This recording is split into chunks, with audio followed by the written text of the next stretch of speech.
Good afternoon, everybody. Andrew Cooperwriter here, delivering another exciting episode of Fresh Brewed Politics. I know it's just a few days after my last one. As I said before, as we're going into session, you might be seeing some more of these from me a little more often as important things come up that are worth discussing. I thank you for joining me today. I hope you guys, as you're joining me, can go ahead and hit that share button, especially if you're on Facebook, YouTube. You can't hit the share button on YouTube, but you can subscribe or follow. But please hit the share button. It really helps spread the word, the work we do, the work you do as people who interact with us on this side of things and help fight for some change here in Kentucky for sure. If you're listening to this on a replay, if you're watching this on YouTube or Facebook, this is always available in podcast form. I upload it right after I get done here. Available on all major streaming places under the podcast term Fresh Brewed Politics. And we will dig into it. Like I said, please hit that share button and let's get to it. So we got a couple things to cover today. We're going to cover House Bill 126. As you guys know, we've been pushing heavy on that to get that one stopped. We'll go over it just real quick, talk about where it's at, where it's sitting. There's a interesting floor debate that took place, not really debate, but floor discussion that took place on the Senate about drugs in Kentucky, and either side had some points. We'll kind of dig into that a little bit. We will cover, we're going to have a rally on February 5th at 1 p.m. for House Bill 28. That's a bill to end mandates.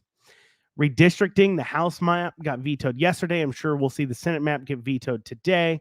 We'll just kind of cover what's going on there so you can remain as aware as possible.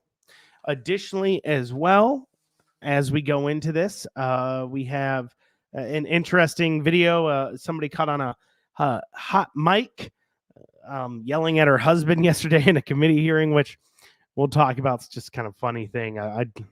It's kind of a funny thing. I call it a Senator Oopsies. It happens sometimes to the best of us and to the worst of us. And so we'll go into all these different things. House Bill 323, they're talking about moving the deadlines with that bill. That's pretty interesting too as well. So please, once again, hit that share button and share it in a couple places. It's a great way. It's a small way you can help as I take some time out to hopefully keep you guys a little more informed on things going on in Kentucky. So House Bill 126, for those of you who are unaware, this was a bill that would require, in order to graduate high school here in Kentucky, it would require parents to either fill out the FAFSA or somehow fill out an opt-out waiver. And I say somehow because the problem with this bill was it's only one page. And so the entire bill is one page. And so when you get to the opt-out waiver portion of it, all it says is that the school board has to provide an opt-out. It does not say how they opt out, the deadlines of opting out. It doesn't say what information they have to provide on the opt-out. It gave zero guidance as far as that was concerned. Additionally, as well, it just created a graduation requirement that parents fill out FAFSA forms. And I think it's probably done for some altruistic reasons initially, but I think it's a bad bill trying to solve a problem that bill would not solve. I think it's a bad bill for a lot of reasons. So let's go into the problem it's trying to solve. What it was trying to solve was this idea that there's kids going to college that don't know how to pay for it, right? Or they also believe there's kids that don't know that they can get free money for college. So if they just knew about it, they would decide to go to college. Now, part of this comes from this belief, and it's typically from people in academia. Just so happens the sponsor of this bill is a teacher in academia. This belief that you definitely have to have a college education in order to succeed in life. And we know time and time again that's not true. In fact, some of the richest people in the country and world do not have college degrees. It is not necessarily right for everybody. And so this belief that if you do not have a college degree, you cannot succeed is just not the case. Now, of course, some of the liberal side of these things go into it because they want to pump some more people into colleges. We know people come out of college being more liberal than they go in. But also as well, it just stems from this belief that you have to have college to succeed. And I'm telling you, That is not the way the trend is going. People are going to be realizing more and more that maybe getting a college degree isn't the most necessary thing in the world. And we covered this in the last podcast where I mentioned people like realtors. There's people who go out and they get their master's degree.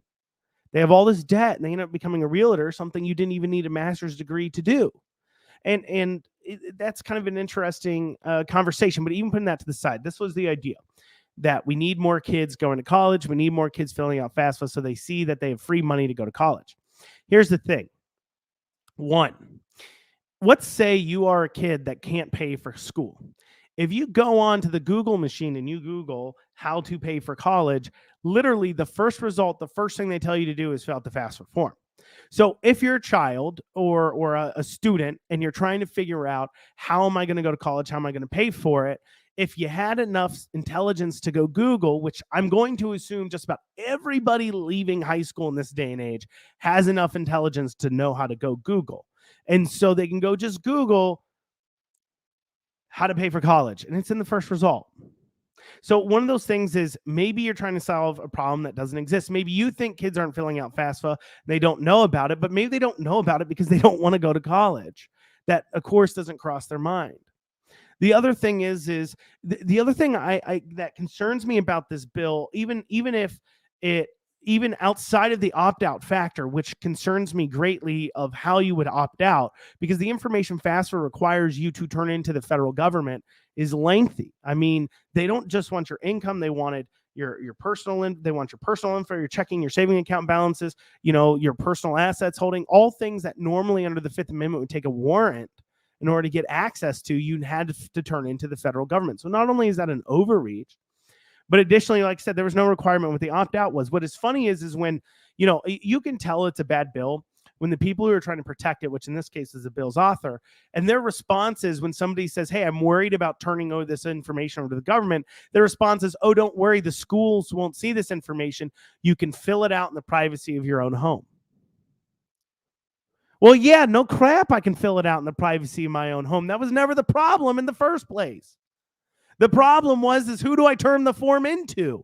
You don't need to play dumb with me. Yes, I know I can fill out the form in my kitchen table. I know I don't have to do it in front of their teacher. But the form goes to the federal government. That's who we're worried about having the information in the first place. Some parents also don't want to disclose all that information to their kids. That's a real thing too.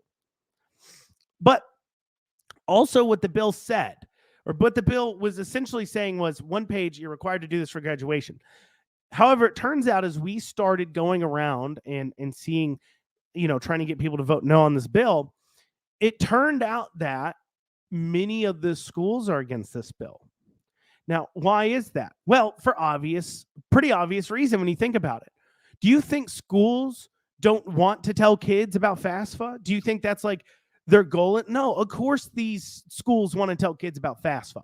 So if schools are not telling kids about FAFSA, it is because they don't, according to them, now this is always the schools, right? But they don't have the resources to do it. And this bill didn't provide them any resources to tell kids about FAFSA. So the schools were against it too. And so all around, it was an overreach to create a graduation requirement that was unneeded, pushing kids into making decisions maybe they shouldn't be making.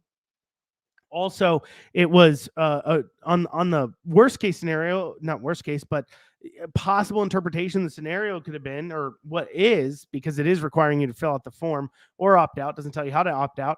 It could be forcing a lot of parents into disclosing information to the federal government that they shouldn't have to, just so their kid could graduate high school. So we recognize this bill. We got the word out, made some posts about it, put out some tools for you guys. We texted to our text group. If you look at the bottom of the screen, we have a little ticker, and in it says text Liberty to 33777. That's Liberty to 33777. Texting that and rolling into our text alerts is one of the ways that we are able to get the word out on this bill, because with only 24 hours, with only the hotlines being open one day, we're able to get in hundreds upon hundreds of calls simply because we were able to text a couple thousand people saying, hey, look, here's a bill. If you want to learn more about the bill, here's a place where you can go do that. Here's the number to call in, ask to talk to your legislator. Let's do this. And we got in hundreds of calls that way. And that really helped out. So you guys getting involved and signing up for those updates really helps us stop when we see bad legislation that is coming for a vote. So please do that, and please invite your friends, your family to do it too, so we can stay on top of it. Now, House Bill 126 was in the orders of the day yesterday, was in the orders of the day before.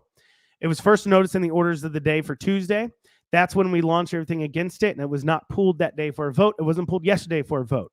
The House does this. Sometimes a bill just remains in the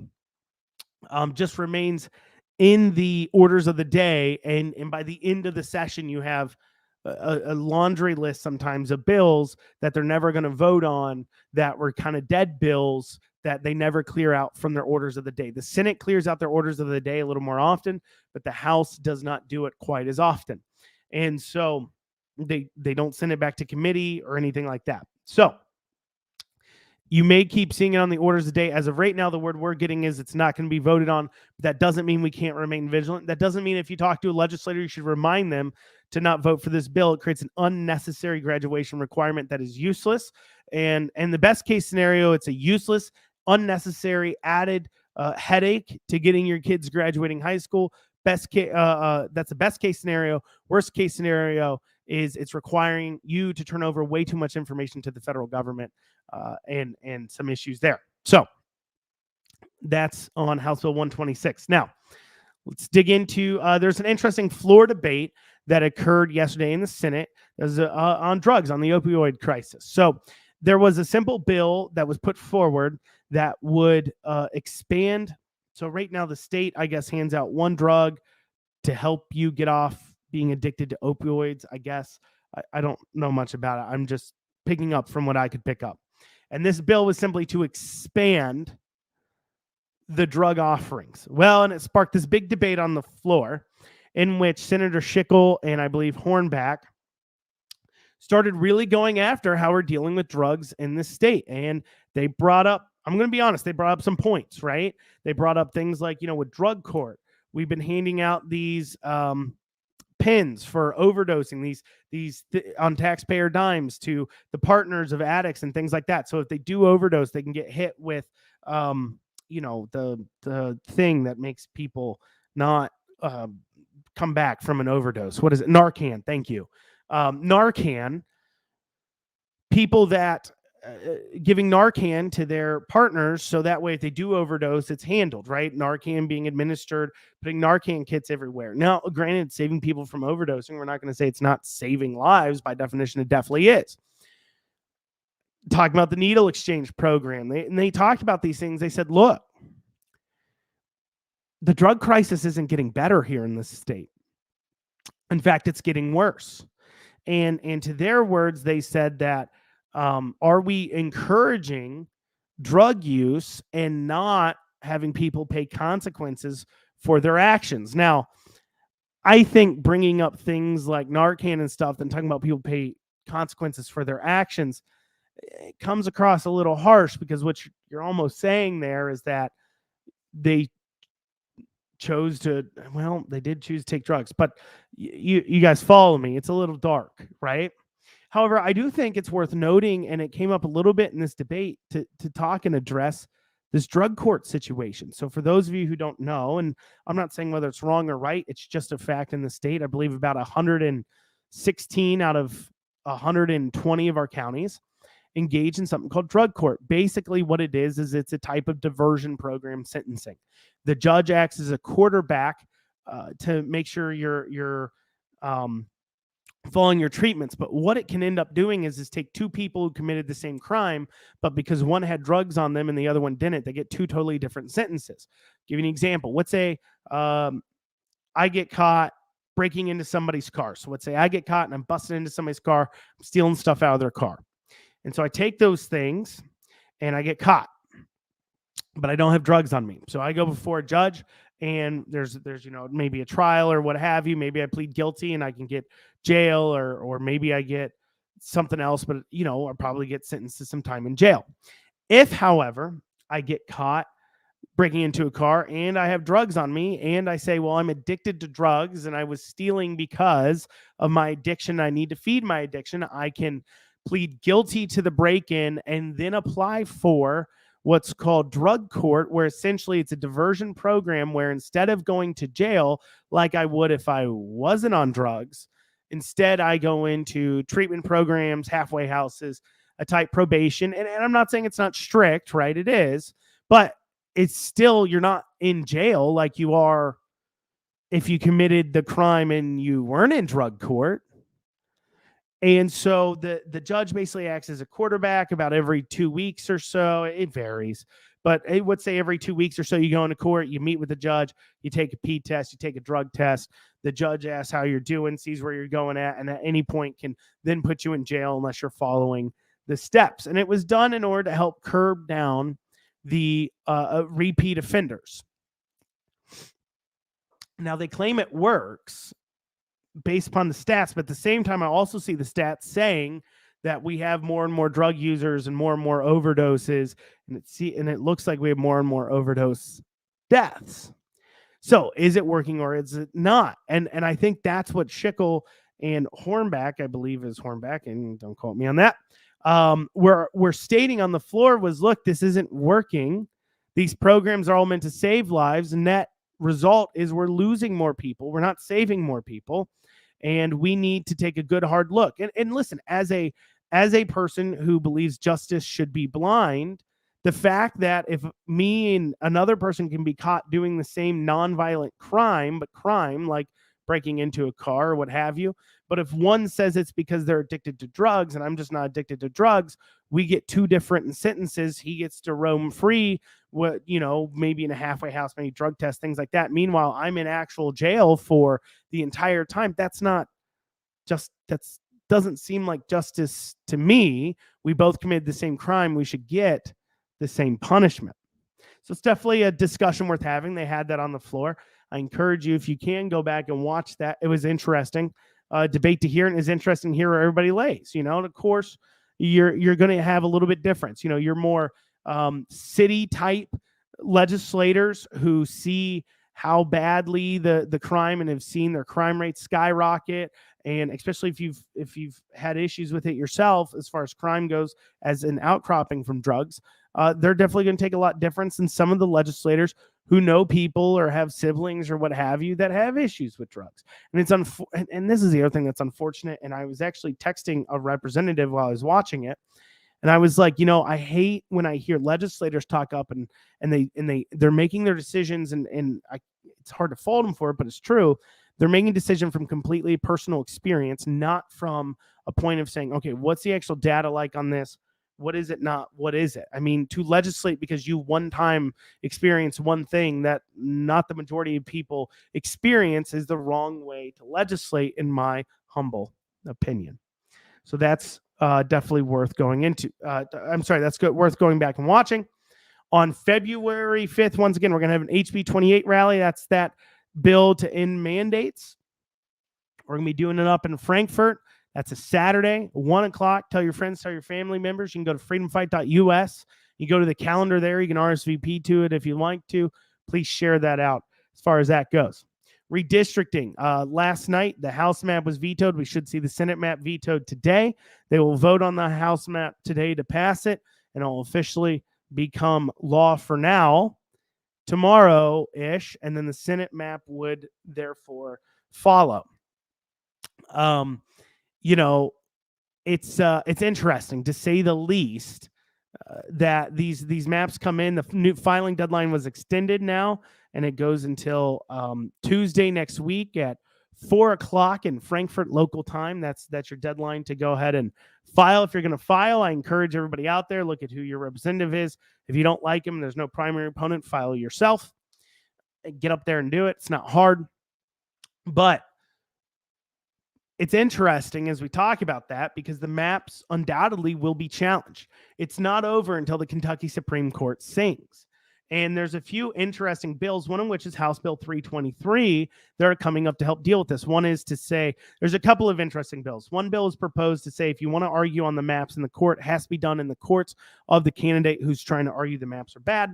The other one said that anybody who challenges maps, their lawyer fees will not get reimbursed by the state.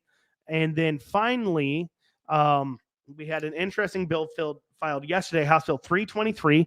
It would move the filing deadline. This is the filing deadline to May 31st. And it would move the primary election to the middle of August, leaving only like 2.5 months for you until the general election. And so you'd have August. So until the general election, that's a pretty short amount of election time, to say the least. Now, some people are really upset about this. I can understand where they're coming from there. I don't like seeing them playing with the elections at all like they are. However, I think it is interesting, and this is why. That is after session is over. And I'm looking at all we could, and this is the upside if that bill was to move forward. We could accomplish a lot with a looming threat the entire time of a primary opponent. If a legislator doesn't have a primary opponent, and we get 2 or 3 constituents to show up and talk to them about a bill, and they ignore the constituents, one of those 3 constituents could file to run against them. They know that. That's a thought in the back of their head. And at the end of the day, they're not all worried about possibly losing a primary, but it's about the fact that if you challenge them, they now have to raise money, which they all hate doing. They got to work. They got to campaign. They got to do all this, and they hate doing it. And pulling a primary opponent makes them work. So it makes them afraid to do some things that'd be controversial, like raising taxes, things like that. And it also may be able to push them to doing things they normally wouldn't do, such as voting on House Bill 28. So moving the filing deadline that late isn't the worst thing in the world. Definitely moving the primary that late, though, shows a lot of issues for sure. Do I think the bill will move? I don't know. It might be a bill that's just in place so that way, if the courts are dragging their feet on the maps, it doesn't end up being an argument in the Supreme Court that, look, it's so far past the filing deadline. We're so far into this primary. To change the rules of the game now is thrown off. You can't keep arguing on these maps. We need to just go back to the old maps and let's go. That could be the argument made, and maybe this is to help fight that. I don't know. Like I said, a lot of people are upset about it. I have mixed feelings about it. Feel free. You can let me know how you feel. You can email me, Andrew@CooperWriter4KY.com, or you can also comment or what have you. I'd be interested to know how you feel about that. It's worth debating. Finally, we had a little Senator oopsies there the other day. Now, this is here. I'll share it with you first. Now, warning, this is an explicit comment, okay? So you will hear, let's see here. You will hear some interesting, you might hear some interesting language as we play this. Let me see here. Let me see if I can play it for you here. If I can't, I'll just tell you guys about it. So essentially, Senator Harper Angel, Denise Harper Angel, was at home on Zoom attending a committee hearing, and her husband was in the background, and she accidentally hit unmute, and she can be heard telling her husband that he made her miss roll call because of his, and she said the full word, but because of his effing cussing. And while that is an embarrassing moment, and I cannot pretend for 1 second that me and my wife have not had some arguments from time to time that would, I'm sure, be very embarrassing if they were broadcasted for everybody to see. So while I think it's a funny oopsies, it is kind of funny. It's just funny. It happens. And I think this is a good lesson for why these Zoom things are so bad choice, especially for our legislators. Okay, so this is the pitch I'm going to make. We need to stop allowing them to attend committee hearings by Zoom. Some of them will hate me for saying that. Or if they're going to attend it by Zoom, they have to be in the Capitol, because allowing them to do this where clearly she's at home, she's got clearly as her husband yelling at her, means she is not paying attention to that committee hearing. It means she's just saying she's there because of attendance, and she doesn't want her voters to get mad at her for not attending something she's supposed to do, but she's clearly not paying attention. And this is how bad legislation gets past people without them even knowing what it does. I mean, you can ask, how did House Bill 126 get so far? Some of the people voted for it just because it was moving through committee, and it was just kind of, hey, we just got to move it out of committee. some people voted yes in committee and they had no idea what the bill actually did because they weren't paying attention to it to begin with. Possibly because they're sitting on Zoom at home arguing with their husband instead of caring about what their constituents would think about a bill that's before a committee.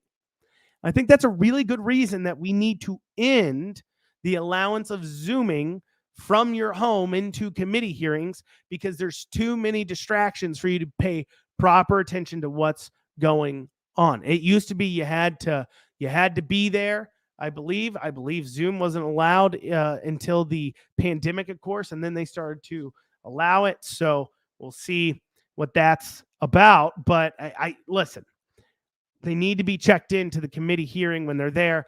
I don't know if the Zooming thing is great. I mean, it's clear they got a lot going on in the background that they're not paying attention. That's all I'm saying. One final note here. We've got Movie Tavern, one in Brandon Crossing there, but Movie Tavern Corporate decides they're going to segregate people out based upon their medical status. You know what we're talking about? We're talking about the mandate. We're talking about the medical treatment that is on everybody's mind today, that's on everybody's arguments all the time. Well, Movie Tavern decided to create movie showings for people who've only received the treatment, further segregating our population. At this point, guys, it's hard for me to not see it as malice because it's unscientific. We all see it. We know. Okay. I mean, literally all the scientists agree that yes, taking the medical treatment doesn't slow the spread, but it gives you better outcomes. That is the current belief, accepted mainstream belief. That is the current mainstream belief amongst all scientists. The minute that you admit that it doesn't stop the spread, this whole idea of needing to separate out people based on their medical statuses and stuff makes zero sense. It makes zero sense. In fact, it doesn't work so badly that we had 100% vaccine. Said the word almost fully. We had 100% taken uptick. I'm on Facebook. I can't say it. They'll kill my distribution. We had almost 100% uptick at some of these companies, airline companies, for an example, that then end up having to cancel thousands of flights because everybody got infected with it. They had to change quarantine rules because of it. And so the point is the science behind forcing it upon others or needing to segregate out the population left with Omicron. It left with Omicron. Continuing to do this is just sowing division.